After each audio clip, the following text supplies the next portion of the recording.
So no new student केही नुआ पिला ना होता हम ग्रुप रे so that मु भाबिली जे समस्त पढिजनि मो क्लास रे बुझी होती सेही बेले हिसाब रे मु तमान सहित डिस्कशन वर्तमान करी ओके तो पिला माने स्टार्ट करिवा प्रीवियस जोडा मोर class हेतिला last class हेतिला chemistry row first batch रे मु सेथिले तुमको इलेक्ट्रोनेगेटिविटी रो कांसेप्ट ऊपर किछटा पढाइतिली जे इलेक्ट्रोनेगेटिविटी केमती को फैक्टर ऊपर डिपेंड करे कौन से फैक्टर के ऊपर ये इलेक्ट्रोनेगेटिविटी डिपेंड करता है जैसे कि आपका एटॉमिक साइज तो बेटा electronegativity it is directly proportional or inversely proportional to the atomic size it is inversely proportional proportional to the atomic size so atomic size जदि देथिबो you can calculate the order of your electronegativity then the second time discussion करिथिले effective nuclear charge so we have discussed the electronegativity directly proportional okay then we have discussed that electronegativity directly proportional to percentage of s character what is the meaning of percentage of s character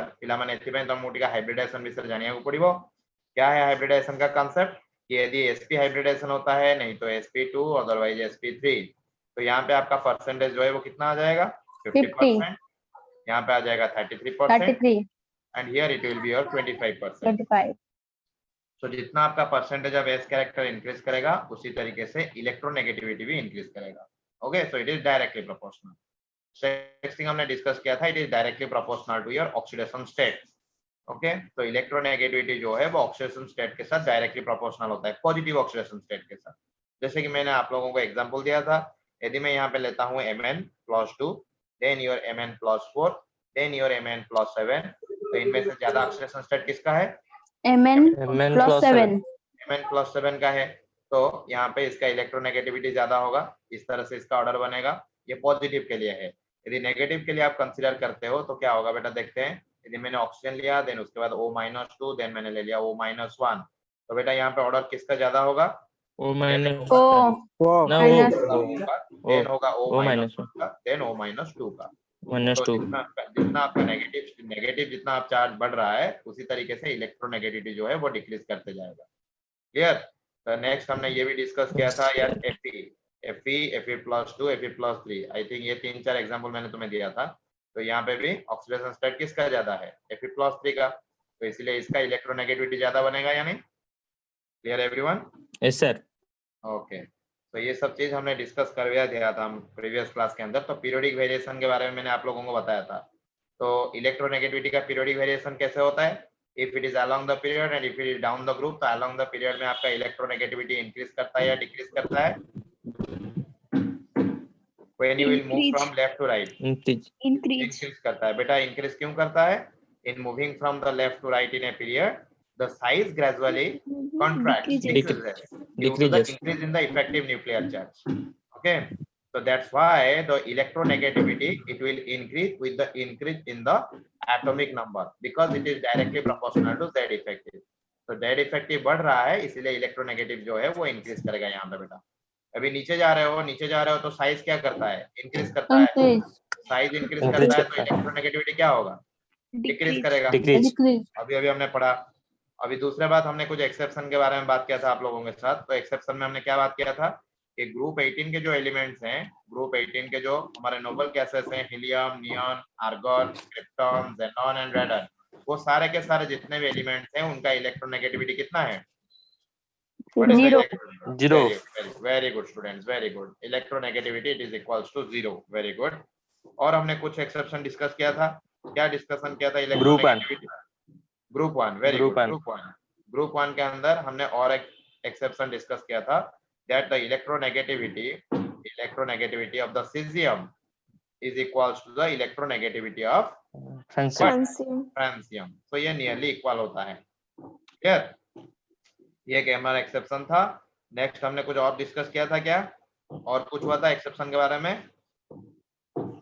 no sir exception no sir. Okay, so this much about your electronegativity. Then see what are the different types of applications. क्या इसके applications है electronegativity का उसके बारे में नहीं हमने कुछ डिस्कस किया था. That is the applications of electronegativity.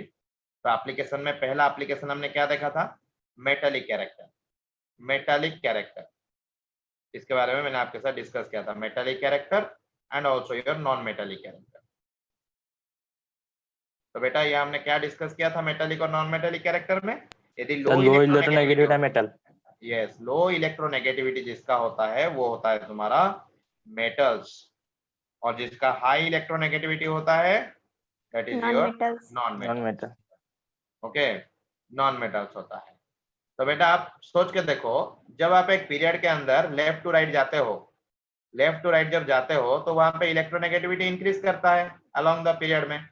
तो यदि इलेक्ट्रोनेगेटिविटी इंक्रीज करता है, जरूर हमारा नॉन मेटेलिक कैरेक्टर क्या होगा? इंक्रीज करेगा। इंक्रीज करेगा। नॉन मेटेलिक कैरेक्टर इंक्रीज करेगा। तो सोच के देखो, पी ब्लॉक के अंदर जितने भी आपके एलिमेंट्स हैं, maximum to maximum non metals हैं या नहीं? पी ब्लॉक के अंदर जितने भी एलिमेंट्स हैं वो नॉन मेटल्स हैं या नहीं? Yes sir. Okay, so that means एक मतलब रिलेशनशिप जैसे आप बना सकते हो उसके बीच में, याद रखने के लिए। इलेक्ट्रोनेगेटिविटी जब इंक्रीज करता है, जो आप पीरियड के अंदर लेफ्ट टू राइट जाते हो, तो वहां पे नॉन मेटेलिक कैरेक्टर भी इंक्रीज करता है। ठीक है, अभी आप जब डाउन द ग्रुप जाते हो, डाउन द ग्रुप आपका क्या होता है? Electronegativity decreases. डिक्रीजेस। तो इलेक्ट्रोनेगेटिविटी डिक्रीज कर रहा है, मतलब मेटेलिक कैरेक्टर क्या करेगा? इंक्रीज करेगा। वेरी गुड, मेटेलिक कैरेक्टर यहाँ पे इंक्रीज करेगा। Very good. तो दिस थिंग हमने ये डिस्कस कर लिया था प्रीवियस क्लास के अंदर। नेक्स्ट हमने नेक्स्ट एप्लीकेशन डिस्कस करते हैं, बॉन्ड लेंथ। हमने और एक डिस्कस किया था बॉन्ड लेंथ के बारे में। ओके, तो बॉन्ड लेंथ क्या होता है बेटा? इलेक्ट्रोनेगेटिविटी के साथ बॉन्ड लेंथ किस तरीके से अपना रिलेशन बनाता है? Inversely proportional. Not inversely proportional to the electronegativity, directly proportional. no, wrong. It is inversely proportional, but it is not inversely proportional to the electronegativity. Difference in electron. Difference in electronegativity. हाँ, change in electronegativity, difference in the electronegativity. It is inversely proportional to delta En. Okay, बेटा ये En जो है वो electronegativity है, समझ रहे हो? तो इलेक्ट्रोनेगेटिविटी ये चीज, तो जिसको मतलब पता नहीं लग रहा है कि मतलब क्या है ये आंसर क्या लिख रहे हैं, ये इलेक्ट्रोनेगेटिविटी है, शॉर्टकट में मैं लिख रहा हूँ। तो it is delta electronegativity, it is inversely proportional to your bond length. Clear हुआ बेटा? यदि बॉन्ड लेंथ क्या होगा, इलेक्ट्रोनेगेटिविटी जितना बढ़ता जाएगा उतना बॉन्ड लेंथ क्या होगा? डिक्रीज करता जाएगा। क्लियर हुआ बेटा? यदि मैं यहाँ पे पूछूं HF, HCl, then HBr, then HI, ये जो चार एलिमेंट है हैलोजन ग्रुप्स के हाइड्रेट्स हैं, उनमें बॉन्ड लेंथ का ऑर्डर क्या होगा? बेटा बोलो थोड़ा। एचएफ। HF का क्या होगा, सबसे कम या ज्यादा? ज्यादा। सबसे ज्यादा। सबसे ज्यादा होगा। क्यों होगा बेटा? क्योंकि यहाँ पे तो H+ तो सबके पास है, H+ तो सबके पास है, तो यहाँ पे सेंट्रल एटम कौन बन गया? Fluorine, chlorine and bromine and then iodine. तो बेटा इसके अंदर देखो इलेक्ट्रोनेगेटिविटी जो है वो किसका ज्यादा होगा? क्लोरीन का। क्लोरीन क्लोरीन का इलेक्ट्रोनेगेटिविटी ज्यादा होगा, तो इलेक्ट्रोनेगेटिविटी का डिफरेंस इसका ज्यादा होगा या नहीं? Yes sir. तो यहाँ पे इसका बॉन्ड लेंथ सबसे मिनिमम होगा या नहीं? Yes sir. इस तरह से कर पाओगे? Yes sir. ओके, नेक्स्ट चलते हैं बेटा acidic character, acidic strength of the hydrides. Acidic character discuss करेंगे। हाँ बेटा सर, बोलो। हाँ मैं हूँ, बोलो। बॉन्ड लेंथ और बॉन्ड स्ट्रेंथ सेम होता है? नहीं बेटा, बॉन्ड लेंथ, हाँ तुमने ठीक बोला, बॉन्ड लेंथ और बॉन्ड स्ट्रेंथ दोनों आपस में रिलेशन बनाते हैं, लेकिन बॉन्ड स्ट्रेंथ जो बोल रहे हो, bond strength it is equivalent to your bond energy. It is equivalent to your bond energy. Clear हुआ बेटा? बॉन्ड एनर्जी जिसका जितना ज्यादा होता है, यू नो, बॉन्ड एनर्जी जितना ज्यादा होता है, what is the meaning of bond energy? Bond energy क्या होता है? The amount of energy required to make a bond between the two atoms, that is called as the bond energy. एक bond बनाने के लिए जितना एनर्जी लगता है उसको हम बोलते हैं बॉन्ड एनर्जी। ठीक है बेटा? और बॉन्ड स्ट्रेंथ क्या होता है? जब आप उस बॉन्ड को ब्रेक करते हो, जितना एनर्जी उसको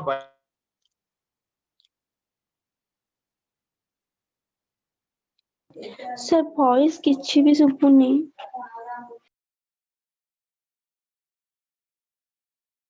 नहीं हो? हेलो? Yes sir. हाँ, कटा नहीं तो, नहीं तो ये कट जाता है, मतलब ये नेटवर्क कट जाता है, तो इसलिए मैंने बोला कि सुने या नहीं। ओके देखो बेटा, तो ये हुआ आपका बॉन्ड एनर्जी, लेकिन जो बॉन्ड लेंथ होता है, अभी खुद सोचो, अभी खुद सोचो यदि यहाँ पे मेरा ए एटम है और बी एटम है, दोनों पास में है, तो बॉन्ड लेंथ इनका इतना है।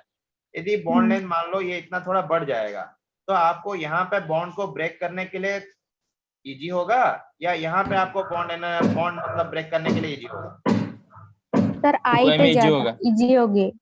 आई में इजी होगा। 2i में इजी होगा। वो सोचो, यदि दो बॉन्ड उनके बीच में पास है, उनके बीच में बॉन्ड लेंथ जो है छोटा है, उनका बॉन्ड छोटा है, तो वहां पे आपको ज्यादा एनर्जी देना पड़ेगा, या जहां पे ज्यादा डिस्टेंस है दोनों में, वो वहां पे ब्रेक करना वहां पे इजी होगा? सर जहाँ सर पे ज्यादा डिस्टेंस है, ज्यादा डिस्टेंस है वहां वेरी पे। गुड। तो जहां पे बॉन्ड लेंथ जितना ज्यादा होता है, वहां पे उतना बॉन्ड एनर्जी कम होता है। क्लियर? तो bond length it is inversely proportional to your bond energy. जितना बॉन्ड लेंथ ज्यादा, उतना बॉन्ड एनर्जी कम। ठीक है, क्लियर हुआ? ठीक है सर, यस सर।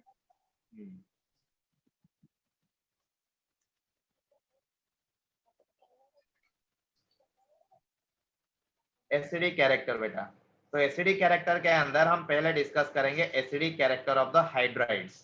हाइड्राइड्स मालूम है ना क्या होता है? हाइड्राइड्स जिसके साथ हाइड्रोजन होता है उसको हम बोलते हैं हाइड्राइड्स। तो पहले हम डिस्कस करेंगे acidic strength of your hydrides. बेटा हाइड्राइड्स जो मैंने अभी लिखा था वो हाइड्राइड्स था या नहीं? Yes sir. जैसे कि मान लो यहाँ में मैं लिख लेता हूँ कुछ, NH3 then your H2O then your HF, NH3 then H2O then your HF। बेटा ये सब हाइड्राइड है या नहीं? ये नाइट्रोजन का हाइड्राइड है, ये ऑक्सीजन का, और ये फ्लोरीन का हाइड्राइड है। मेरे को पूछा जाता है find out the acidic strength of the hydride. इनका ऑर्डर लिख के दिखाओ एसिड कैरेक्टर का। ठीक है, HF हाँ HF क्या होगा? ज्यादा या ज्यादा कम? होगा कैसे होगा बेटा? सर। Okay. ये फ्लोरीन इलेक्ट्रोनेगेटिविटी है, तो उससे मतलब हाइड्रोजन का जो इलेक्ट्रॉन है वो ले जाएगा।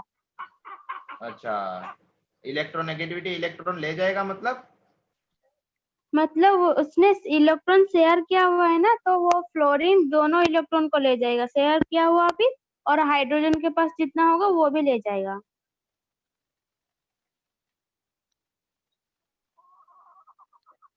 The electronegativity concept. इलेक्ट्रोनेगेटिविटी का कंसेप्ट क्या होता है कि मतलब जब कोवैलेंट बॉन्ड फॉर्मेशन हुआ है और इलेक्ट्रॉन शेयर हुआ है उन दोनों के बीच में, तो वो इलेक्ट्रॉन क्या होता है, जिसका इलेक्ट्रोनेगेटिविटी जाता होता है वो अपने और उसको खींच लेता है, तो वहां पे पोलरिटी डेवलप हो जाता है।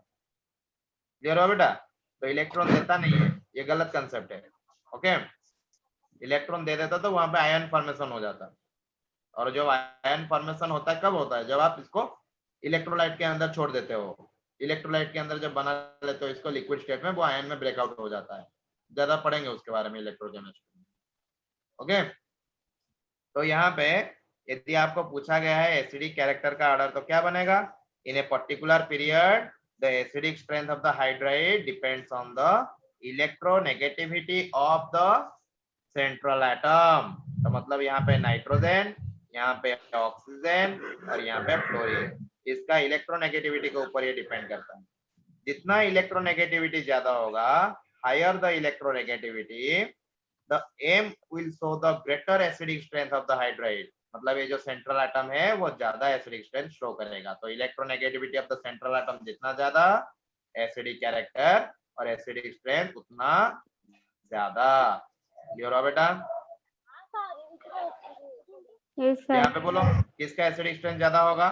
तो HF का ज्यादा होगा, HF। H2O then your NH3, because यहाँ पे फ्लोरीन, ऑक्सीजन और नाइट्रोजन का इलेक्ट्रोनेगेटिविटी को देखोगे तो अलोंग द पीरियड में मेरा इलेक्ट्रोनेगेटिविटी क्या होता है? इंक्रीज करता है। तो ये आ जाएगा हमारा ग्रुप 17 के अंदर फ्लोरीन, और ये आ जाएगा हमारा ग्रुप 16 के अंदर, और ये आ जाएगा हमारा ग्रुप 15 के अंदर। तो ग्रुप 15, 16, 17 जब जाते हो तो इलेक्ट्रोनेगेटिविटी ज्यादा किसका होगा? ग्रुप 17 का होगा या नहीं बेटा? Yes sir. हाँ, वेरी गुड। नेक्स्ट हम चलते हैं बेटा, और थोड़ा रुक जाओ, इसको क्लियर कर लेते हैं। देखो, the nature of the hydroxide. Okay, nature of the hydroxide को देखेंगे। नेचर ऑफ द हाइड्रोक्साइड एक एक करके सबके एसिडिक स्ट्रेंथ को देखेंगे बेटा। नेचर ऑफ हाइड्रोक्साइड, हाइड्रोक्साइड का नेचर क्या होता है, वो भी इलेक्ट्रोनेगेटिविटी से उसका एप्लीकेशन है। तो नेचर ऑफ हाइड्रोक्साइड क्या होता है बेटा?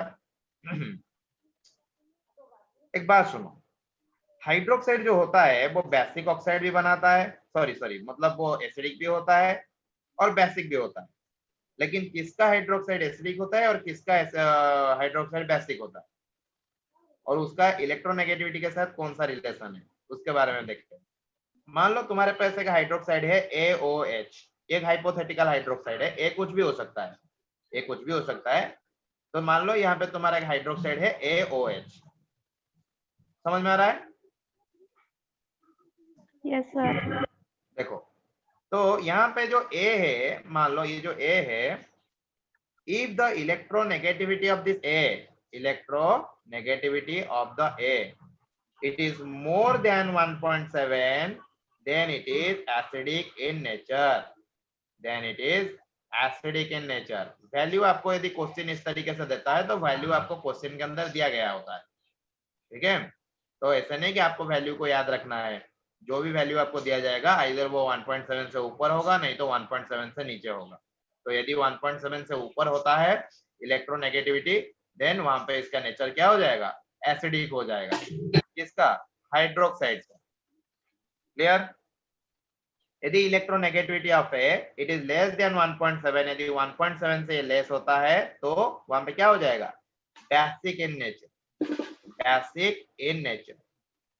क्लियर हुआ? इलेक्ट्रोनेगेटिविटी से यदि एसिडिक और बेसिक कैरेक्टर पूछा जाता है हाइड्रोक्साइड का तो निकाल पाओगे या नहीं? Yes sir. Simple Yes, sir. Concept है, बस स्टेटमेंट याद रखना है। यदि इलेक्ट्रोनेगेटिविटी 1.7 से ज्यादा होता है तो एसिडिक होगा हाइड्रोक्साइड, यदि 1.7 से ये कम होता है तो बेसिक होगा, ठीक है? जैसे कि मान लो मैं आपको एक और दूसरा भी तरीके से बता देता हूँ, जल्दी कर पाओगे उस चीज से। मान लो तुम्हारे पास सोडियम हाइड्रोक्साइड है NaOH और तुम्हारे पास क्लोरीन हाइड्रोक्साइड है ClOH। तो बेटा देखो, यहाँ पे सोडियम है और यहाँ पे क्लोरीन है, तो सोडियम यहाँ पे मेटल है या नहीं? Yes, sir. और क्लोरीन यहाँ पे नॉन मेटल है। Yes, sir. तो हमेशा याद रखना, मेटल का जब हाइड्रोक्साइड बनता है तो वो क्या होता है? बेसिक। Basic. और जो नॉन मेटल का हाइड्रोक्साइड होता है वो होता है एसिडिक। क्लियर? यस क्लियर हुआ सर। बेटा? और समझ में आया है नहीं? जो Yes, sir. Yes, sir. Metal का हाइड्रोक्साइड होते हैं, metal hydroxide they are basic in nature, and your non-metal hydroxide they are acidic in nature। Clear? तो यदि वैल्यू दिया जाता है तब भी आप कैलकुलेट कर सकते हो, नहीं दिया जाता है तो मेटल नॉन मेटल देख के भी आप बता सकते हो कि कौन एसिडिक होगा कौन बेसिक होगा। तो यदि मेटल होता है सेंट्रल एटम तो वहां पे बेसिक होगा, यदि नॉन मेटल होता है सेंट्रल एटम तो वहां पे एसिडिक होगा। नेक्स्ट चले, क्लीन कर दूं? Yes, sir. Yes sir. Yes, next sir. चलो बेटा, nature of the oxides. Nature of oxides, oxides के नेचर के ऊपर डिस्कस करते हैं। क्या है आपका नेचर ऑफ द ऑक्साइड्स में? बेटा एक चीज ध्यान रखो, यदि आपके पास मान लो ऑक्साइड मतलब A और O होगा, मतलब ऑक्साइड है मतलब O तो होगा ना, और A जो है वो कोई अलग एटम है, उन दोनों से कंबाइन जब होते हैं वो ऑक्साइड बनाता है, ठीक है? तो यहाँ पे A का जो इलेक्ट्रोनेगेटिविटी है मान लो वो है काय A, और यहाँ पे जो इलेक्ट्रोनेगेटिविटी ऑफ ऑक्सीजन का है वो उसको मैं लिख लेता हूँ काय O। ये काय A और क्या है? काय O क्या है? इलेक्ट्रोनेगेटिविटी। बच्चे समझ में आ रहा है ना? जल्दी हो रहा है क्या? नो समझ में आ रहा सर। है सब लोगों को? No sir. Yes sir. Yes, sir. Okay देखो, तो इलेक्ट्रोनेगेटिविटी ऑफ एटम को मैं लिखता हूँ काय है, इलेक्ट्रोनेगेटिविटी ऑफ ऑक्सीजन को मैं लिखता हूँ काय O, ठीक है? तो समझ लो एक चीज, यदि तुम्हारा electronegativity difference between your atom A and oxygen it will be greater than 2.3, it will be greater than 2.3, then it will be basic oxide, it will be basic oxide। यदि यहाँ पे इलेक्ट्रोनेगेटिविटी का जो डिफरेंस है यदि it is equals to 2.3, then it is called as your amphoteric oxide, then it will be amphoteric oxide। तो बेटा amphoteric क्या होता है? जो oxide both acidic and basic property को शो करता है उसको हम बोलते हैं amphoteric oxide। क्लियर हुआ? इसके Yes, बारे sir. में ज्यादा है, बाद में ज्यादा है इसके बारे में पढ़ेंगे, लेकिन अभी के लिए इतना जान के रखो कि एम्फोटेरिक का मतलब क्या होता है? जो बोथ एसिडिक और बेसिक दोनों प्रॉपर्टी को property शो करता है। ओके, बोथ जो एसिड और बेसिक का प्रॉपर्टी को शो करता है उसको हम बोलते हैं amphoteric oxide. Clear? Yes, sir. Next देखो बेटा, सर यदि यहाँ पे इलेक्ट्रोनेगेटिविटी का difference it will be less than 2.3, यदि 2.3 से कम होता है तो ये बनाएगा आप लोगों का एसिडिक ऑक्साइड। तो 3 वैल्यू को याद रखना है, जब क्वेश्चन के अंदर दिया जाएगा तो इलेक्ट्रोनेगेटिविटी डिफरेंस को चेक करके आप बोल सकते हो या नहीं, कौन बेसिक होगा, कौन एसिडिक होगा, कौन एम्फोटेरिक होगा। यस ओके, सर तो यदि इलेक्ट्रोनेगेटिविटी का डिफरेंस 2.3 से ज्यादा होता है तो बेसिक ऑक्साइड, यदि यहाँ पे इलेक्ट्रोनेगेटिविटी का डिफरेंस इक्वल टू 2.3 होता है तो एम्फोटेरिक ऑक्साइड, यदि यहाँ पे इलेक्ट्रोनेगेटिविटी डिफरेंस 2.3 से कम होता है then it will be your acidic oxides. Clear? Yes sir okay, तो यहाँ पे एक चीज याद रखो, ये तो हो गया न्यूमेरिकल वैल्यू से कैसे पता करोगे, लेकिन न्यूमेरिकल वैल्यू तो हर टाइम नहीं दिया जाएगा ना, न्यूमेरिकल वैल्यू तो हर टाइम नहीं दिया जाएगा, तो वहां पे सर कैसे हम निकालेंगे? ठीक है, तो उसके लिए मैं वेरिएशन आप लोगों को सिखा देता हूँ। अलोंग ए पीरियड, यदि आप एक पीरियड के अंदर जाते हो अलोंग द पीरियड, इस तरीके से पीरियोडिक टेबल के लेफ्ट से राइट जब जाते हो तो वहां पे acidic nature of the oxide increases. क्या होगा? एसिडिक नेचर किसका इंक्रीज होगा? ऑक्साइड का। बेटा बहुत इंपॉर्टेंट है, ऑक्साइड कौन सा, हाइड्रोक्साइड का कौन सा, हाइड्राइड का कौन सा, अलग अलग तरीके से याद रखना, सबके लिए सेम नहीं हो रहा है, नहीं तो बच्चे बोलेंगे सर वहां पे आपने ये बताया था वो बताया था। इसलिए मैं बोलता हूँ पहले हमने हाइड्रेट के बारे में डिस्कस किया, उसके बाद हाइड्रोक्साइड के बारे में, उसके बाद हम यहाँ पे ऑक्साइड के बारे में डिस्कस कर रहे हैं।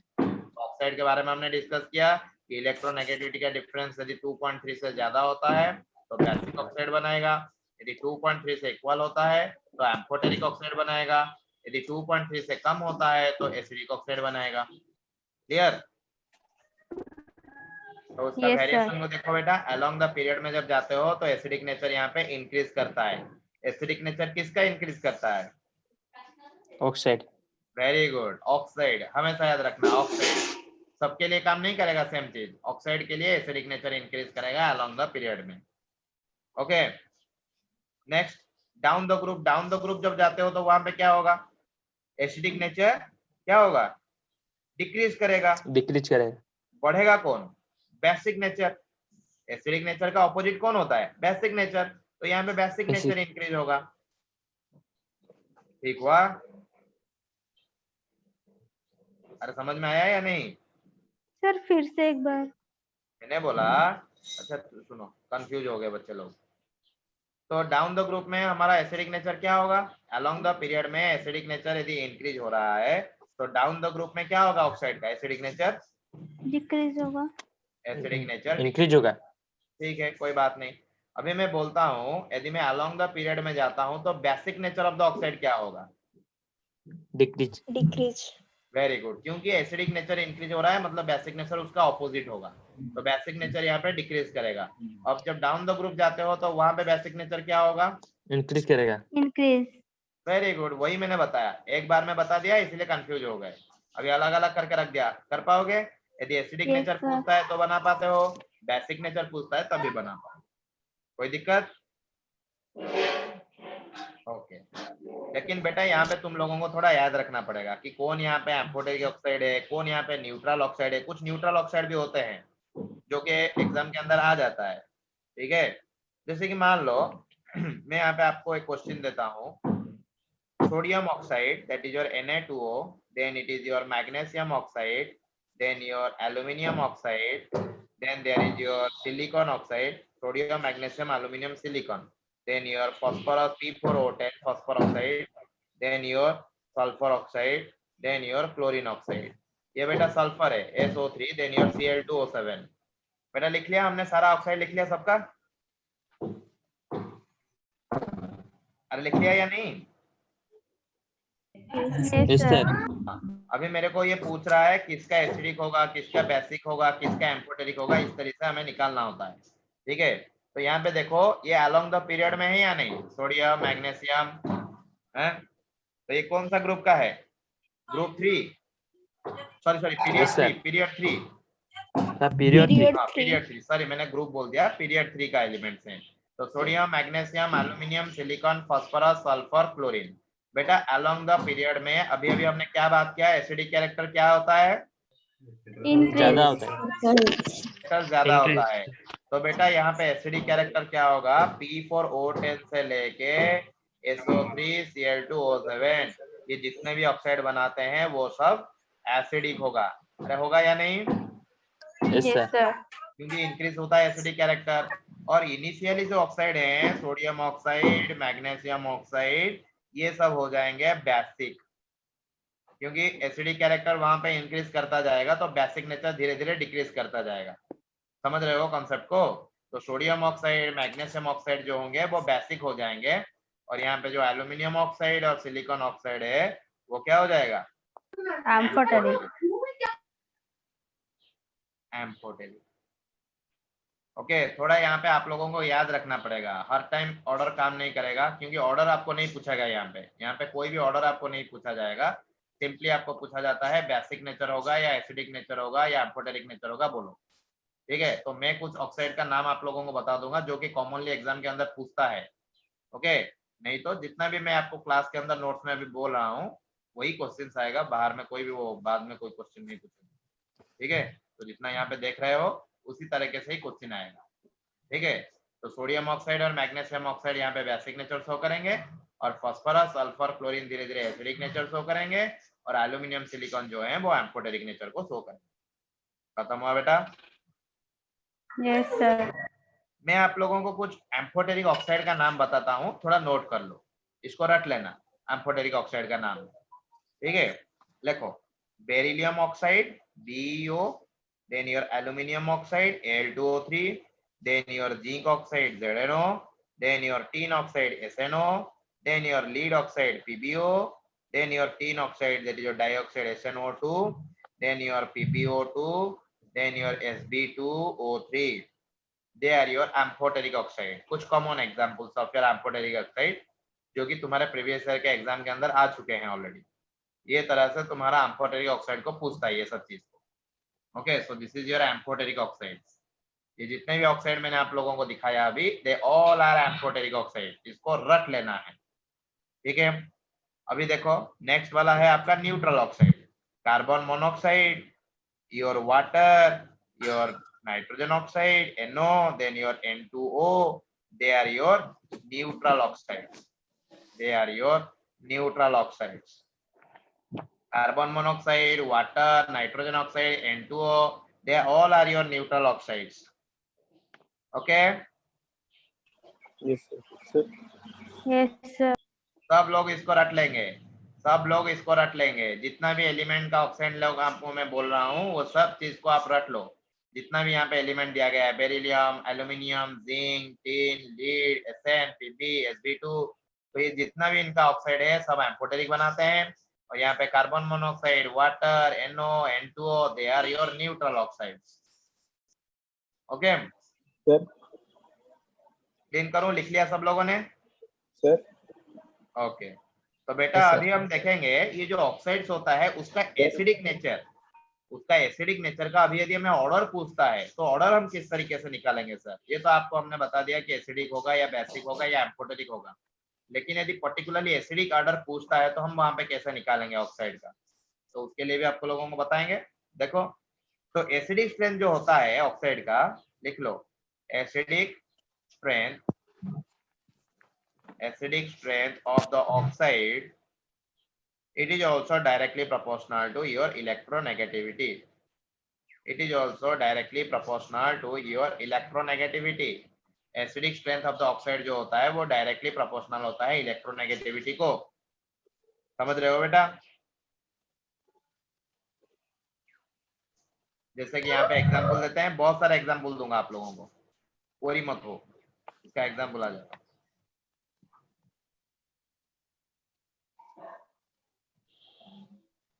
Kaleem, Yes, sir. SiO2, Yes, sir. बेटा अभी तो एम्फोटेरिक बताया ना इसको? एम्फोटेरिक में नहीं लिखा है SiO2. अरे एम्फोटेरिक बताया नहीं? Yes, sir. SnO2 लिखा है, SiO2 नहीं। रुको, फैन थोड़ा बंद करते हैं, इसको सुनाई नहीं दे रहा है बेटा। हाँ बोलो सर। SnO2 लिखिছিলে, SiO2 लिखिছিলে कि नहीं? हाँ हाँ, SnO2 पे एम्फोटेरिक? No, sir, SiO2. हाँ SiO2 silicon oxide. yes sir সেটা কোন Yes, that is also amphoteric. Okay sir ଏବେ ବା କହିଲି sodium oxide, magnesium oxide, aluminium, silicon, phosphorus, sulphur, chlorine. अरे मु किछिटा कॉमन एग्जांपल देली सेटा देली कोन सेटा वेट लिखिबी तमेटा लिखिबो ना खातारे हो बुझिलो. yes sir हाँ देखो तो सी यदि यहाँ पे आपको देता है B2O3 then it is your carbon dioxide then it is your N2O5. तो बेटा यहाँ पे आपको पूछ रहा है एसिडिक नेचर किसका ज्यादा होगा. तो थोड़ा सोच के बताओ मेरे को एसिडिक स्ट्रेंथ किसका ज्यादा होगा. ये ऑक्साइड है या नहीं. ये बोरोन का ऑक्साइड है ऑक्साइड ऑफ द बोरोन. ये ऑक्साइड ऑफ द कार्बन है oxide of carbon. This is the oxide of nitrogen है. बेटा ये आप सब लोगों को क्लियर हो रहा है ऑक्साइड ऑफ नाइट्रोजन है या नहीं है. Yes sir. इसका ऑर्डर इसका बोलो इसका ऑर्डर क्या होगा. N2O5 ज्यादा होगा. N2O5 हाँ, का क्यों ज्यादा होगा Because CO2 electronegativity दोनों इसका ज्यादा है. इलेक्ट्रोनेगेटिविटी. क्योंकि ये आपका ग्रुप 15 का एलिमेंट है ये आपका ग्रुप 14 का एलिमेंट है और ये आपका ग्रुप 13 का एलिमेंट है. तो अकॉर्डिंग टू द वेरिएशन हमने यहाँ डिस्कस किया कि जब along the group along the period के अंदर आप जाते हो तो जैसे जैसे आप जाते हो लेफ्ट टू राइट तो आपका इलेक्ट्रोनेगेटिविटी इंक्रीज करता है. क्लियर. तो इसलिए आपका Yes, sir. एसिडिक कैरेक्टर जो है वो इंक्रीज करेगा. ऐसा होगा या नहीं. Yes sir. Yes, अभी sir. बताओ यदि मैं बोलता हूँ SO3 then there will be your SeO3 then your TeO3 तो यहाँ पे इसका एसिडिक ऑर्डर क्या होगा. TeO3 क्या मेरा यहाँ पे सल्फर दिया गया है selenium and then it is your tellurium. तो all the elements are from your group 16. तो ग्रुप 16 के अंदर जब आप डाउन द ग्रुप जाते हो तो वहाँ पे इलेक्ट्रोनेगेटिविटी क्या होता है Decrease. डिक्रीज करता है. डिक्रीज. तो सल्फर डिक्रीज का ज्यादा होगा. एसिडिक कैरेक्टर क्या होगा डिक्रीज कर सल्फर का देगा. ज्यादा होगा. सल्फर ऑक्साइड ज्यादा होगा then SeO3 then TeO3. Clear. अभी मैं आप लोगों को Yes, sir. पूछता हूँ H2SO4 H2SeO4 then your H2TeO4 they are not the oxide they are the oxy acids they are your oxy acids. तो यहाँ पे भी आप वही सेम कॉन्सेप्ट लगा सकते हो इलेक्ट्रोनेगेटिविटी का कोई दिक्कत नहीं है. तो ये आपके कौन से एसिड्स हैं ऑक्सी एसिड्स. यहाँ पे हाइड्रोजन भी है तो यहाँ पे ऑक्सी एसिड्स बोलते हैं. ठीक है. तो यहाँ पे ऑर्डर क्या होगा बेटा एसिडिक ऑर्डर बोलो. इलेक्ट्रोनेगेटिविटी यहाँ पे किसका ज्यादा होगा इलेक्ट्रोनेगेटिविटी. यदि आप जाते हो यहाँ पे सल्फर यहाँ पे आगे आ रहा है ग्रुप 16 का तो ऑब्वियसली उसका जैसा ऊपर वाला जैसा ऑर्डर बना हुआ है same order for the this question. तो इस तरीके से होगा या नहीं. Yes, sir. Yes sir. Okay. यदि मैं यहाँ पे पूछता हूँ H2SO3 then your H2SeO3 then your H2TeO3 तो क्या बनेगा SO3 ज्यादा होगा. सेम. ओके. नेक्स्ट यदि आपको पूछता है HNO3 देन देता है आपको H2CO3 देन आपको देता है H3BO3 तो क्या होगा. यहाँ पे नाइट्रोजन है यहाँ पे कार्बन है यहाँ पे बोरोन है. नाइट्रोजन का सबसे वेरी गुड. क्योंकि उसका इलेक्ट्रोनेगेटिविटी ज्यादा है उसका एसिडिक कैरेक्टर ज्यादा होगा. तो nitric acid more than that of your carbon acid then your boric acid. Clear. HNO3 ज्यादा होगा then H2CO3 then your H3BO3. Then आपको नेक्स्ट क्वेश्चन में पूछता हूँ H3PO4 then there will be your H3ASO4 then there it is your H3SbO4 किसका ज्यादा होगा H3PO4. very good because it is on your group 15. तो phosphorus then arsenic then your antimony down the group जाते हो तो electronegativity क्या होता है डिक्रीज करता है. तो इलेक्ट्रोनेगेटिविटी डिक्रीज करेगा मतलब एसिडिक कैरेक्टर भी डिक्रीज करेगा. अरे ठीक है या नहीं. Yes sir. ऑर्डर इस तरीके से बनेगा. Yes sir. अभी मैं मान लेता हूँ और एक पूछता हूँ HOF then your HOCl then your HOCr then your HOI HOF HOCl HOB. Okay. तो यहाँ पे आपको एसिडिक कैरेक्टर पूछता है तो क्या होगा बेटा HOF ज्यादा है. ज्यादा होगा. इसका ज्यादा होगा HOF या HOI का HOF. वेरी गुड क्योंकि इसका इलेक्ट्रोनेगेटिविटी सबसे ज्यादा है। ज्यादा ज्यादा होगा। डाउन द ग्रुप डिक्रीज करता है तो एसिडिक कैरेक्टर भी डिक्रीज करेगा। क्लियर? Yes sir. अभी मान लो मैं आप लोगों को Yes, दे sir. देता हूँ HClO4 then your HBrO4 then your HiO4, तो यहाँ पे क्या होगा बेटा? HClO4। वेरी गुड, HClO4 बच्चे हो गए, ज्यादा बच्चे होगा। प्रिपेयर हो गए। Okay, HClO4 then HBrO4 then your HiO4। यदि मैं यहाँ पे पूछता हूँ आपको, सारा क्वेश्चन करवाऊंगा, N2O5 then your P2O5 then your AS2O5, तो यहाँ पे क्या होगा? Sir N2O5। N2O5 Because nitrogen phosphorus arsenic down the group electronegativity decreases decreases. Decrease करेगा। होगा। Okay, clear? सबका क्लियर हुआ?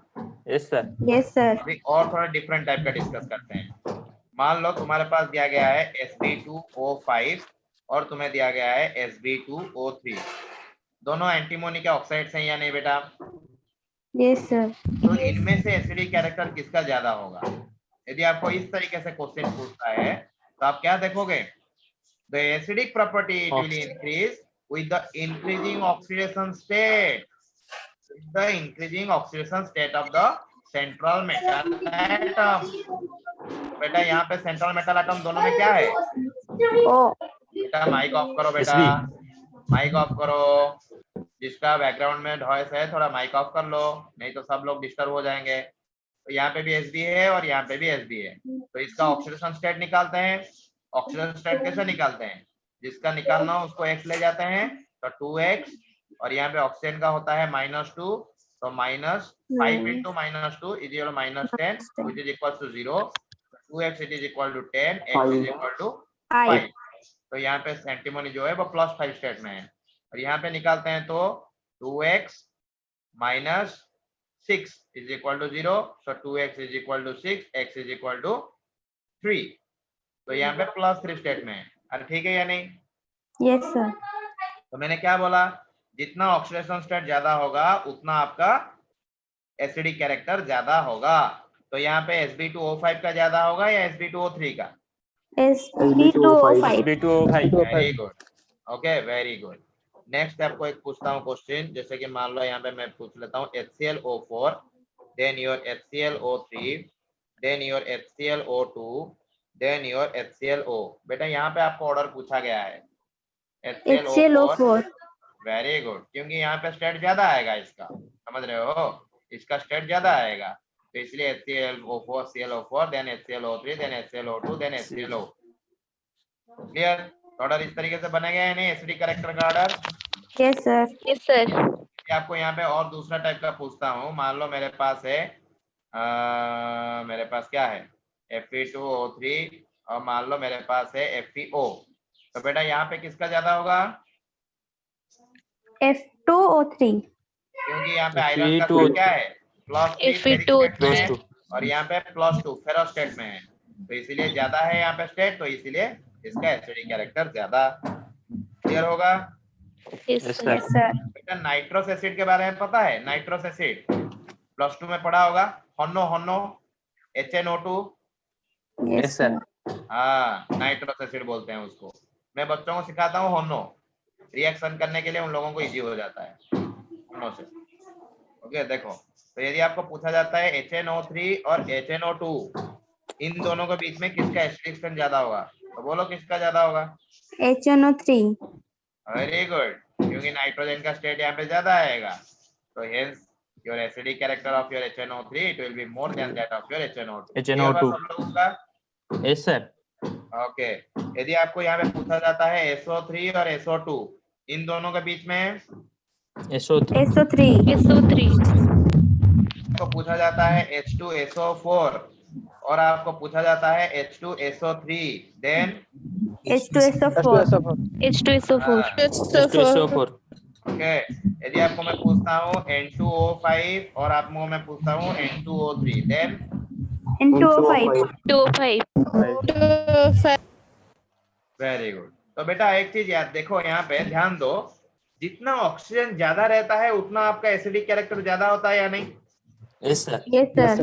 Yes sir. अब जब आपको एग्जाम के अंदर मतलब कुछ याद नहीं आ रहा है, दिमाग एकदम ब्लैंक हो गया है, तो इसको एक हीट एंड ट्रायल मेथड जैसा यूज कर सकते हो। ओके, कि जहाँ पे जितना ऑक्सीजन ज्यादा है तो वहां पे उसका एसिडिक कैरेक्टर ज्यादा होना चाहिए। ठीक है, ये हीट एंड ट्रायल मेथड है। तो ऐसे क्वेश्चन करने के लिए कहीं कहीं पे इसको यूज किया जाता है। जनरली तो काम करता है, और कहीं पे थोड़ा बहुत एक्सेप्शन आता है कुछ क्वेश्चन के अंदर। वो डिपेंड करता है क्वेश्चन किस तरीके से अरेंज किया गया है। ओके, नहीं तो नॉर्मली आपका जितना ऑक्सीजन ज्यादा होगा उतना आपका एसिडिक कैरेक्टर बढ़ता है। ओके, किसका? ऑक्साइड का बढ़ता है। और कहीं पे जाके इस कॉन्सेप्ट को मत लगाना, फिर बोलोगे सर आपने बोला था ऑक्साइड होगा ज्यादा, सॉरी एसिडिक कैरेक्टर ज्यादा होगा जितना ऑक्सीजन बढ़ेगा, और यहाँ पे तो बढ़ नहीं रहा है। पर्टिकुलरली ऑक्साइड के लिए बोल रहा हूँ। ओके, अरे क्लियर हुआ सब लोगों का?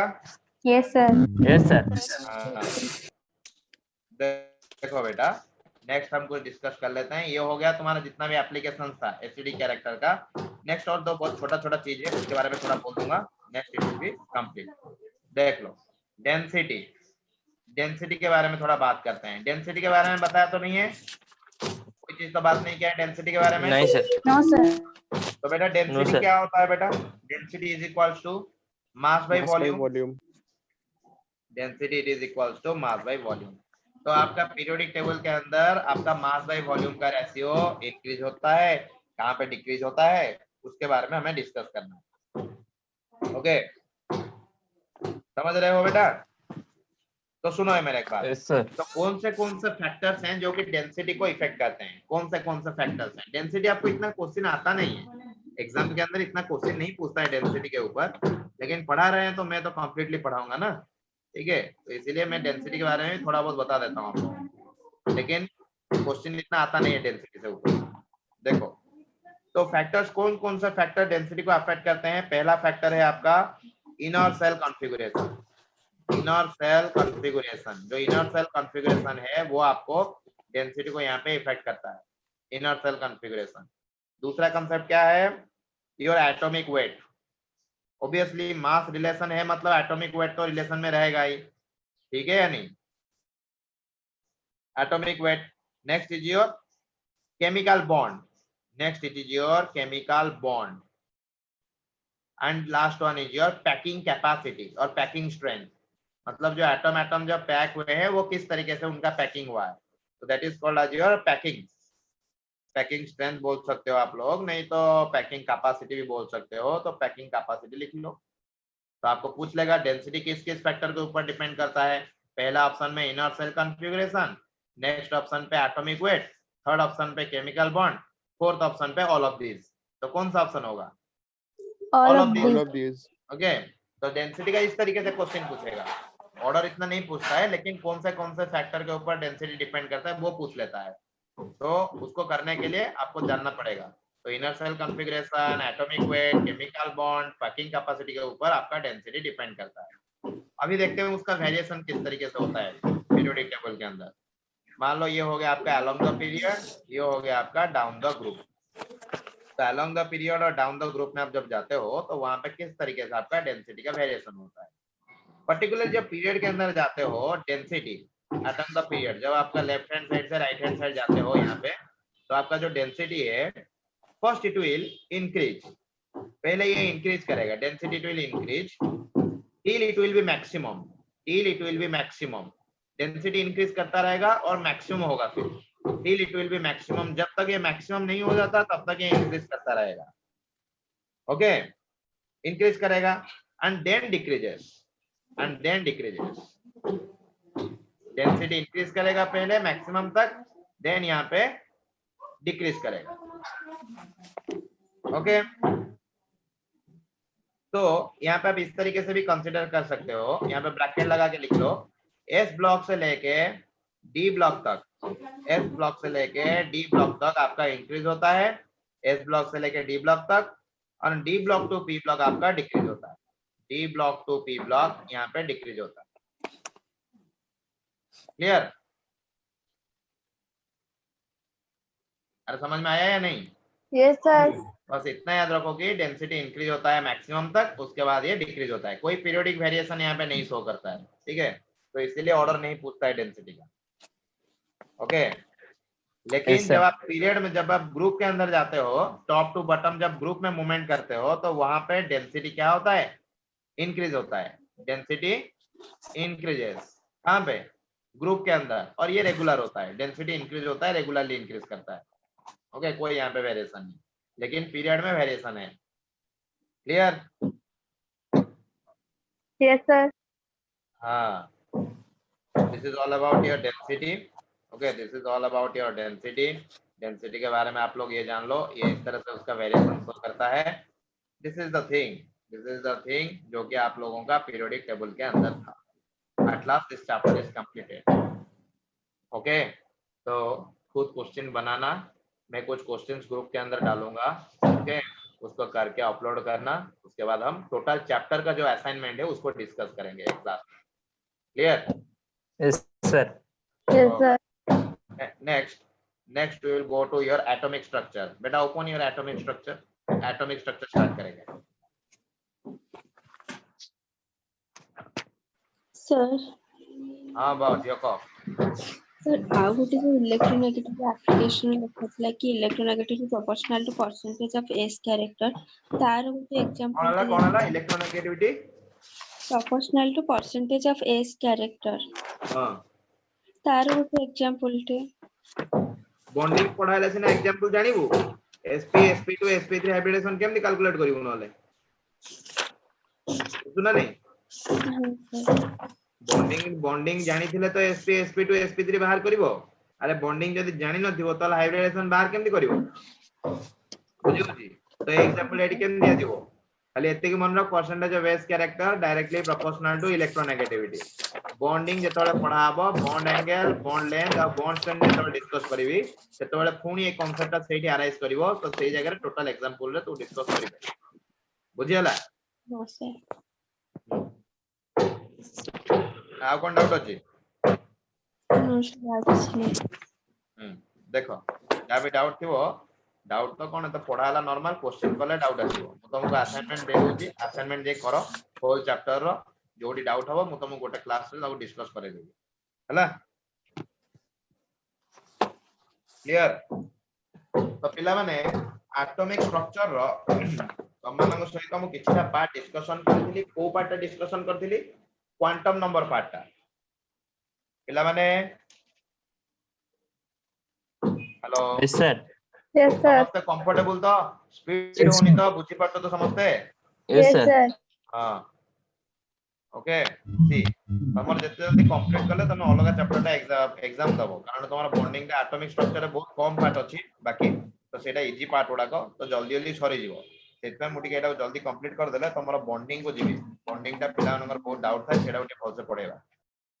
ओके, तो देखो पिला माने, तो एटॉमिक स्ट्रक्चर किछटा थ्योरी पार्ट ऊपर डिस्कशन करिवा। प्रथमे हम डिस्कशन करिवा कैथोड रे एक्सपेरिमेंट। कोन? Cathode ray experiment. पिला माने कैथोड रे एक्सपेरिमेंट किए करथिले? J Thomson. Very J.J. Good. Thomson. Cathode ray experiment J Thomson करिथिले। बुझिउछि ना नहीं? Very good. Cathode ray experiment it was done by your J Thomson. Okay, J Thomson, THOMSON। Okay, तो यहाँ पे आपको क्या निकला हुआ था? जो क्वेश्चन कैथोड रे के ऊपर आता है वही चीज आप लोगों को मैं बताऊंगा। क्या दिया जाता है? आपका E/m ratio, charge by mass ratio. उन्होंने कैथोड रे के अंदर चार्ज बाय मास रेशियो निकाला था। तो बेटा ये स्टूडेंट्स लेव क्यों कर रहे हैं? तुम्हारा कोई क्लास है क्या? टाइम कितना हुआ है? थोड़ा तो 5 मिनट है अभी भी, 5 मिनट है क्लास को अभी भी। तो why the students are leaving the meeting? 25 student, 28 से 26, 27, 28 किस किस ने लीव किया है देखता हूँ। 10:50 ओके, तो क्यों लीव कर रहे हैं? फिर बोलेंगे डाउट होगा, कैसे होगा ये सब चीज। देखो, तो आपको कैथोड रे के अंदर आपका E/m रेशियो निकाला हुआ था, चार्ज बाय मास रेशियो। तो E/m ratio it is independent, it is independent of the nature of the gas. It is independent of the nature of the gas. Okay, E/m जो होता है वो independent होता है गैस के nature से। It is same for all cases. E by M का जो रेशियो है कैथोड रे के ट्यूब के अंदर जो एक्सपेरिमेंट हुआ था उसके लिए ई बाई एम रेशियो जो भी टाइप का गैस ले लो it is same for all cases, it is same for. बेटा कहार आवाज होची टे बंद कर दे, मु कोच तो सुना जाउची, तमे जेतले कहइबो माइक टाको ऑन करी कहइबो, अदरवाइज ओपन करनी नले पिला मान डिस्टर्ब हेबे, मु भी डिस्टर्ब होउची। देखो so it is same for all cases, बुझियला। ये थिला तमरो कैथोड रे ऊपर आ बाकी तमरो कैथोड रे एक्सपेरिमेंट कोन केमिति हेइथिला, कोन कोन ता पे लागिथिला, कोन कोन तार प्रॉपर्टी, ए सब जिंसोडा त मान निजे देखिबो, काइना से जिंसोडा एते आसुनी एग्जाम रे, तो मैं जिंसोडा पे समय नष्ट करिवि, बुझियो कि ना नहीं। तो जो जो जिंसोडा आसुची से जिंसोडा को मु डिस्कस करी बोल चिंता करछि। Cathode ray experiment, anode ray experiment, तमरो electron discovery, proton discovery, neutron discovery, और तो छोटो पिलांगर से पाखा पाखी 10th 11th रो पिलांग पढा ना, एथरे तार कैथोड रे एक्सपेरिमेंट केमिति हेइची, कोन हेइची, किछि डाउट रहउची कार डिस्कशन करिवा की, कारण या ऊपर क्वेश्चन एता आसेन, तो मु चाहुनी जे या ऊपर बेकार समय नष्ट करिया नै, बुझियो कि ना नहीं। पार्ट जोडा नेक्स्ट पार्ट जोडा अछि सेगुडा ऊपर टिके मु डिस्कशन करियो चाहू ना, ए जो कैथोड रे एक्सपेरिमेंट ऊपर कार कोन डाउट अछि? No sir. No sir. एगुडा टिके थ्योरी पार्ट उडा एगुडा टिके निजे देखि दो होला, निजे ସେଠି देखिबो note sir. कोन ବି एटा तमे निजे पढले बुझी परिबो। आ ସେଠି एगुडा note तमर इंटरेस्ट, हां बाबा कोन कहलु? ସେଠି note ବି ଦିଏ सर ଏଇ ଯୋଉ हाँ, कैथोड एक्सपेरिमेंट थ्योरी अच्छा अच्छा, हाँ नोट्स नोट्स, अच्छा नोट्स, हाँ हाँ ठीक अच्छे, हम पढ़ देउ ओके सर। हाँ कह, ନାଇଁ सर ଏ କହୁଥିଲା ଆଉ କିଛି ନାହିଁ हाँ सर। ठीक अच्छे। बाकी आउ जो दीटा जिनस तो हमको कहा गला साइंटिस्ट का ना वो ई बाई एम रेशियो, ये जो मैंने आपको दो चीज मैंने आपको अभी बोला, ये दो चीज आपका यदि क्वेश्चन आता है तो यही दो चीज पूछेगा आपको और कोई नहीं। Very very important is this point, E by M ratio आपको ये याद रखना है। उसका कंक्लूजन क्या था कैथोड रे एक्सपेरिमेंट का? E by M ratio, it is independent of the nature of the gas. It is same for all cases in your cathode ray experiment. Clear? Yes sir. Yes sir. Next चलो anode ray experiment. Anode ray experiment. Anode ray experiment के अंदर हमने क्या क्या discuss किया? anode ray experiment में anode ray के experiment को किसने किया था? गोल्डस्टेन। गोल्डस्टेन। गोल्डस्टेन साइंटिस्ट का नाम लिख लो, गोल्डस्टेन। यहाँ पे उन्होंने जो E by M रेशियो निकाला था, it is E by M, it depends upon the nature of the gas. E by M depends upon the nature of the gas. ये गैस के नेचर के ऊपर डिपेंड करता है। Clear? E by M depends upon the nature of the gas. Nature of the gas. Clear? Yes sir. Okay, so this is your anode ray experiment. और एक चीज भी याद रखो, उन्होंने जो एक्सपेरिमेंट किया था उन्होंने बोला कि जो E by M ratio it is highest for hydrogen, it is highest for hydrogen, it is highest for your hydrogen. Hydrogen के लिए सबसे ज्यादा होता है, it is highest for hydrogen according to the anode ray experiment. Okay, so according to anode ray experiment E by M ratio depends upon the nature of the gas and it is highest for the hydrogen. It was done by Goldstein. Clear? Yes sir. हाँ, next चलो some fundamental particles. Some fundamental particles, कुछ fundamental particle के बारे में मैं आपके साथ discuss करूंगा। सम फंडामेंटल पार्टिकल, बेटा सम फंडामेंटल पार्टिकल क्या होता है? मान लो ये हो गया आपका एटम, एटम के अंदर ये हो गया न्यूक्लियस। अभी न्यूक्लियस के चारों तरफ यहाँ पे इलेक्ट्रॉन घूमते हैं, इलेक्ट्रॉन यहाँ पे इस तरीके से घूमते हैं इसके चारों तरफ, न्यूक्लियस के चारों तरफ, और न्यूक्लियस के अंदर हमारा होता है न्यूट्रॉन प्लस प्रोटॉन। अरे ठीक है या नहीं? और यहाँ पे हो गया आपका इलेक्ट्रॉन, ये हो गया आपका इलेक्ट्रॉन, और न्यूक्लियस के अंदर हो गया ये आपका न्यूट्रॉन और आपका प्रोटॉन। तो ये जो न्यूट्रॉन, प्रोटॉन, इलेक्ट्रॉन ये होते हैं, वो होते हैं आपका फंडामेंटल पार्टिकल्स और सब एटॉमिक पार्टिकल्स। फंडामेंटल पार्टिकल्स और सब एटॉमिक पार्टिकल्स। क्लियर हुआ बेटा? कोई दिक्कत वाली चीज नहीं है, पूरा इजी चीज बोल रहा हूँ, ओनली थियोरिटिकल चीज मैं आप लोगों को बोल रहा हूँ।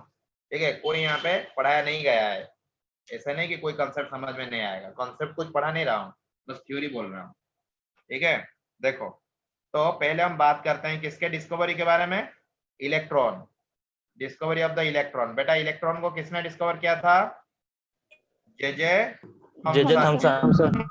ओके, तो जे थॉमसन ने यहाँ पे आपका इलेक्ट्रॉन को डिस्कवरी करवाया था। बेटा इलेक्ट्रॉन का चार्ज कितना होता है? 1.6 into 10 to the power 1.6 minus 1.6 into 10 to the power minus 19 coulomb. Okay, mass कितना होता है? 9.1 into 10 to the power 9.1 10 minus 31 9.1 in 10 to the power minus 31 kg। 31 kg। Very good, 9.1 into 10 to the power minus 31 kg। बेटा ये तो आप लोगों को मालूम था, तो सर ने एक्स्ट्रा क्या पढ़ाया? आप लोगों को तो ये मालूम था, तो मैं कुछ एक्स्ट्रा चीज भी बता देता हूँ। यहाँ पे चार्ज का जो है वो आप किस यूनिट में कर रहे हो? कूलम के यूनिट में, कूलम के यूनिट में कर रहे हो। लेकिन यहाँ पे चार्ज को हम मेगा इलेक्ट्रॉन वोल्ट के यूनिट में भी एक्सप्रेस कर सकते हैं।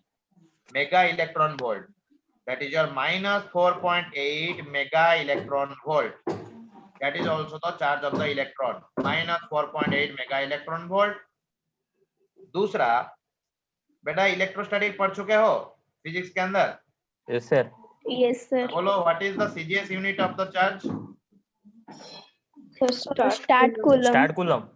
स्टैट कूलम और आप कूलम, स्टैट कूलम और आप कूलम, उसको हम बोलते हैं ESU, electrostatic unit and your electromagnetic unit. इस तरीके से होता है ना? Yes sir. तो यहाँ पे भी लिखो, चार्ज का जो इलेक्ट्रॉन का जो चार्ज है वो ESU यूनिट में कितना होगा? That is your minus 4.8 into 10 to the power minus 10 ESU, electrostatic unit. Clear? Clear हुआ बेटा? Yes, sir. Yes sir. Electron को हम किस तरीके से लिखते हैं? इलेक्ट्रॉन को रिप्रेजेंट E किस minus। तरीके से किया जाता है? E0 माइनस 1, इस तरीके से। तो यस सर। Yes sir. जो जो चीज एग्जाम आता है क्वेश्चन उसके बोल दिया। जे थॉमसन चार्ज बोल दिए, मास बोल दिए, इलेक्ट्रॉन को किस तरीके से रिप्रेजेंट किया जाता है उसको भी हमने आपको बोल दिया। नेक्स्ट चलो, नेक्स्ट कौन आएगा? प्रोटॉन। प्रोटॉन आता है। बेटा प्रोटॉन को किसने डिस्कवर कर दिया? गोल्डस्टाइन। गोल्डस्टाइन। गोल्डस्टाइन। बेटा साइंटिस्ट का नाम याद रखना, लगेगा इतना इजी चीज है लेकिन क्वेश्चन आ सकता है। गोल्डस्टाइन है। तो बेटा चार्ज कितना है उसका? 1.6 10 minus 19। वेरी सेम, वही सेम होगा इलेक्ट्रॉन के चार्ज के साथ, बट इट इज पॉजिटिव। मास कितना होगा? 1.67 10 minus 27 minus 27 kg। kg। Okay, और मैं यहाँ पे आप लोगों को क्या बताऊं, और यहाँ पे ESU में लिख सकते हो तो क्या होगा? Plus 4.8 into 10 to the power minus 10 ESU होगा। ओके, और प्रोटॉन को हम बोलते हैं कि आयोनाइज्ड हाइड्रोजन एटम। हम प्रोटॉन को किसके साथ रिलेट करते हैं? Ionized hydrogen atom, ionized hydrogen atom के साथ, दैट इज योर H+। इसको हम रिप्रेजेंट करते हैं प्रोटॉन को। ओके, प्रोटॉन को कहीं पे H+ भी रिप्रेजेंट किया जाता है, only one proton, H+। Clear? Yes sir. Okay, then आ गया आपका न्यूट्रॉन। हाँ बेटा, दूसरा चीज मैं थोड़ा एक्स्ट्रा चीज भी आप लोगों को बताऊंगा, नहीं तो बोलोगे सर आपने क्या एक्स्ट्रा बताया, एंट्रेंस के क्लास में क्या फायदा। तो ये जो मास है 1.67 इन 10 टू द माइनस 27 kg, उसको अलग अलग यूनिट में एक्सप्रेस करते हैं। एटॉमिक मास यूनिट में मैं आप लोगों को बोलने वाला हूँ। जब आप लोग मास डिफेक्ट कैलकुलेट करोगे, मास डिफेक्ट याद रखो, मास डिफेक्ट जब कैलकुलेट करोगे वहां पे ये वाला कंसेप्ट तुम्हें हेल्प करेगा मास का। तो मास का AU में, AMU एटॉमिक मास यूनिट के यूनिट में इसका मास कितना होता है प्रोटॉन का? 1.007 1.00757 AMU। और इलेक्ट्रॉन का कितना होता है? 0.005 0.000548 AMU। इलेक्ट्रॉन का 0.0000548 AMU। क्लियर? लिख लो, ये मास है, मास मास इलेक्ट्रो एटॉमिक मास यूनिट में मास है इलेक्ट्रॉन का, उसको स्किप Yes, कर दिया था, याद नहीं आया। नेक्स्ट लिखो न्यूट्रॉन। बेटा न्यूट्रॉन को किसने डिस्कवर करवाया था? Chadwick. James Chadwick. James Chadwick ने डिस्कवर किया था। यहाँ का क्वेश्चन एक आता है जो कि बार बार पूछता है एग्जाम के अंदर, कि उन्होंने कौन सा रिएक्शन मतलब किया था न्यूट्रॉन को डिस्कवर करने के लिए। तो gold foil experiment. Gold foil experiment नहीं बेटा, गोल्ड फॉइल एक्सपेरिमेंट रदरफोर्ड ने किया था, जेम्स चैडविक ने नहीं। ओके, गोल्ड फॉइल एक्सपेरिमेंट नहीं हुआ था। Yes sir. इसको क्लीन करो। ये छोटा छोटा गलती क्यों होता है कलिम? वेरी सर वो इजी। न्यूक्लियस का। देखो नेक्स्ट देखो बेटा, तो यहाँ पे कौन सा एक्सपेरिमेंट किया था जेम्स चैडविक जी ने, जो कि स्कैटरिंग एक्सपेरिमेंट। न्यूट्रॉन। कोई एक्सपेरिमेंट नहीं बेटा, अंदाज मत लगाओ, बेकार वाला अंदाज मत लगाओ, खराब लगता है मेरे को कि इस तरह से बोलते हो। ओके देखो मैं पढ़ा देता हूँ, उसके बाद बोलना। उन्होंने एक बेरिलियम का एटम लिया। किसको लिया? बेरिलियम के एटम को, और उसके साथ लेके अल्फा पार्टिकल को स्ट्राइक करवा दिया। किसको स्ट्राइक करवा दिया? Alpha particle. अल्फा पार्टिकल को हम लिखते हैं हीलियम 42, लिखते हैं या नहीं? Helium Yes, sir. 42। ओके, तो उसको जब लेके उन्होंने बेरिलियम एटम के साथ स्ट्राइक करवा दिया, तो वहां पे उनको मिला carbon atom, that is your carbon 12 6 plus neutron, that is a neutron 1 0। Clear? तो उन्होंने इस तरीके से न्यूट्रॉन का डिस्कवरी करवाया था।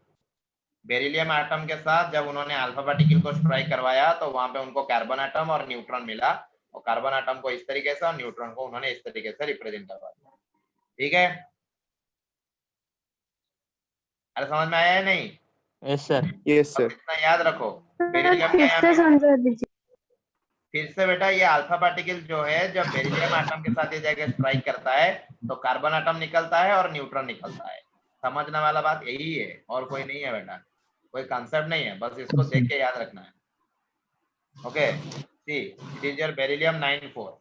तो इतना याद रखना कि जब हीलियम एटम को बेरिलियम के साथ वहां पे रिएक्शन करवा दिया गया, तो वहां पे उनको मिल गया कार्बन प्लस एक neutron. Clear? Sir alpha particle He2 Yes, plus sir. होगा ना? Alpha particle it is your helium बेटा, helium. Yes sir He2 plus होगा कि He? हाँ, He4 यहाँ पे लिखा है बेटा, 4 एटॉमिक मास जो है उसका 4 लिखा है, एटॉमिक मास सर नंबर जो है वो उसको 2 लिखा है।